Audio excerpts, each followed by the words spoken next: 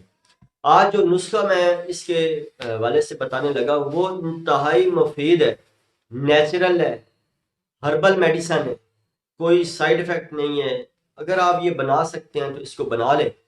بے انتہا فوائد کا یہ حامل نسخہ ہے، اور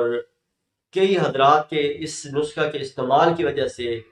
شوگر جو ہے وہ اس کے اندر کمی واقع ہوئی ہے، یعنی جو لوگ انسولین پہ چلے گئے ہیں یا ڈیلی روٹین میں ٹیبلٹ کھا رہے ہیں اس سے ان کو چھٹکارا مل جاتا ہے، یعنی یہ اس کا کوئی نقصان نہیں ہے، آپ کی باڈی کے اوپر کوئی نقصان نہیں انشاءاللہ اس کا ہوگا۔ تو اس میں آپ نے کرنا کیا ہے کہ گڑ مار بوٹی یہ آپ کو پنسار والوں سے مل جائے گی، یہ آپ نے 1 تولہ کی مقدار میں لینی ہے، گڑ مار بوٹی۔ اس کے علاوہ سنڈ یعنی ادرک جو خشک شدہ، اس کو ہم سنڈ کہتے ہیں، یہ سنڈ بھی آپ نے 1 تولہ کی مقدار میں لینی ہے۔ اس کے علاوہ جامن کا بیج جس کو مغز جامن بھی کہا جاتا ہے، یہ بھی آپ نے 1 تولہ کی مقدار میں لینی ہے۔ اس کو آپ نے کرنا کیا کہ تمام چیزوں کو گرائنڈ کرنا ہے، پھکی بنا کے رکھ لینی ہے، یعنی یہ جب صفوف آپ کا تیار ہو جانا ہے تو یہ 3 ماشا کی مقدار، یعنی تقریباً یہ جو چھوٹا چائے والا چمچ ہے یہ ½ چمچ آپ نے صبح اور ½ چمچ شام، یہ آپ نے استعمال کرنا ہے، لیکن اس کو لگاتار کرنا ہے آپ نے استعمال، تبھی اس کے آپ کے جسم کے اوپر فوائد آنا شروع ہوں گے۔ تو اس کو آپ نے 1 مہینہ لگاتار استعمال کر کے پھر آپ نے کیا کرنا ہے کہ یہ دن میں 2 مرتبہ آپ نے 1 مہینہ لگاتار 2 صبح و شام استعمال کرنی ہے۔ اس کے بعد آپ نے کیا کرنا ہے کہ اگلے 15 دن جو ہے یہ آپ نے صرف 1 ٹائم استعمال کرنی ہے، یعنی اس طرح آپ نے اس کو لگاتار لے کے چلنا ہے۔ پھر آپ نے کیا کرنا ہے کہ اس کو 1 دن کے وقفے کے ساتھ کھانا ہے۔ یہ اگر آپ طریقہ کار کے مطابق اگر آپ چلتے ہیں تو انشاءاللہ یہ بہترین فوائد کا حامل نسخہ ہے جو آپ کو میں نے آج بتایا ہے، اس کو بنائیں اور فائدہ اٹھائیں۔ اللہ تعالیٰ میرا اور آپ کا حامی و ناصر ہو۔ السلام علیکم ورحمۃ اللہ وبرکاتہ۔